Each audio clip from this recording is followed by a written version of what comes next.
Hola, ¿cómo están? Lídice Ramos les habla desde 15 Diario TV en Plaza Lídice.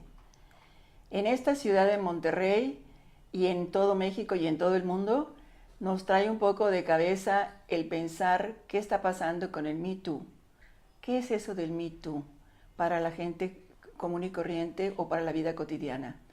Es un movimiento social de las mujeres de esta época del siglo XXI que se ha introducido en los cambios culturales buscando la igualdad entre hombres y mujeres. Una igualdad que políticamente a veces ya la tenemos, pero que culturalmente no existe.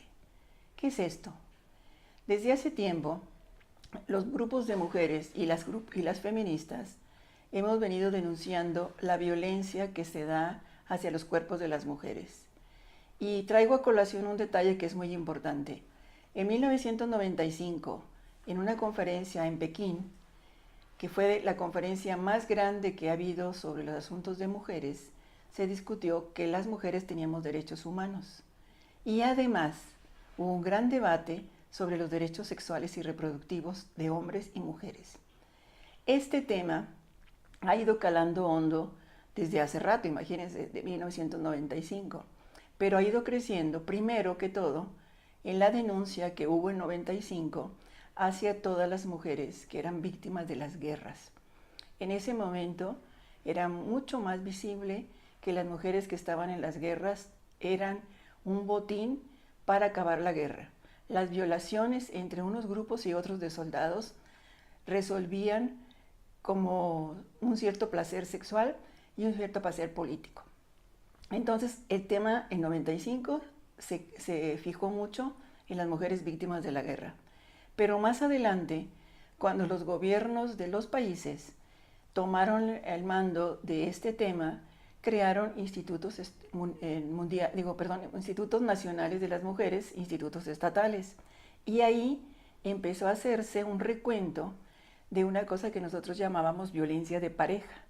Nos metimos a lo privado, a las casas, y queríamos que se descubriera la violencia de pareja. Sin embargo, en las leyes apareció como violencia doméstica y se diluyó un poco la violencia de pareja a los niños, a los ancianos y demás miembros de la familia.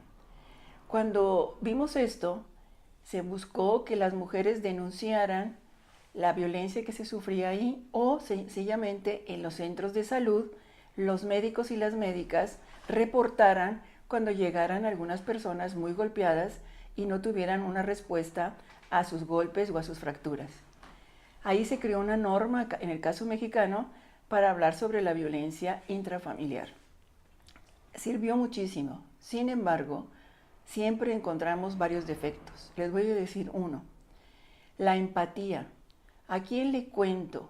¿A quién le digo que fui golpeada por mi esposo? ¿O a quién le cuento que fui golpeada por mis hijos?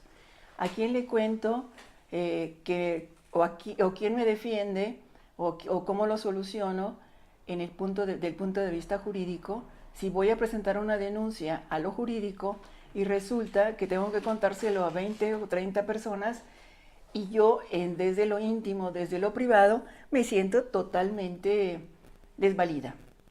Bueno, ese tema nos dio a nosotros la pauta a que muchas cuestiones de la violencia tenían que denunciarse en los espacios públicos y que fueran anónimas, porque la confiabilidad, o sea, no era muy correcta, ¿no? O no era muy dada, ¿sí?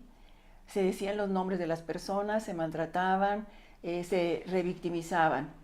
¿Qué fue lo que se logró en estas cuestiones? Tener refugios para que las mujeres y sus familias acudieran a ellos y tuvieran un cierto tipo de apoyo, tanto jurídico como psicológico.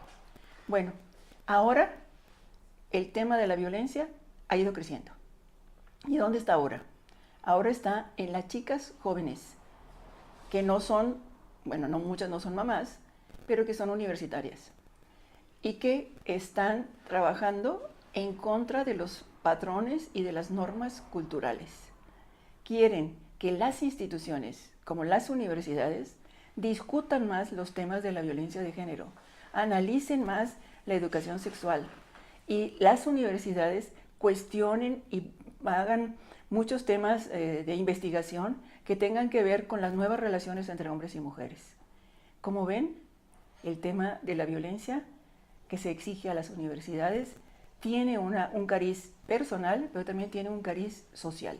Ojalá y la universidad tome la batuta y dé más educación sexual, más investigación de perspectiva de género y ayudemos a los hombres y a las mujeres jóvenes a tener un mundo mejor.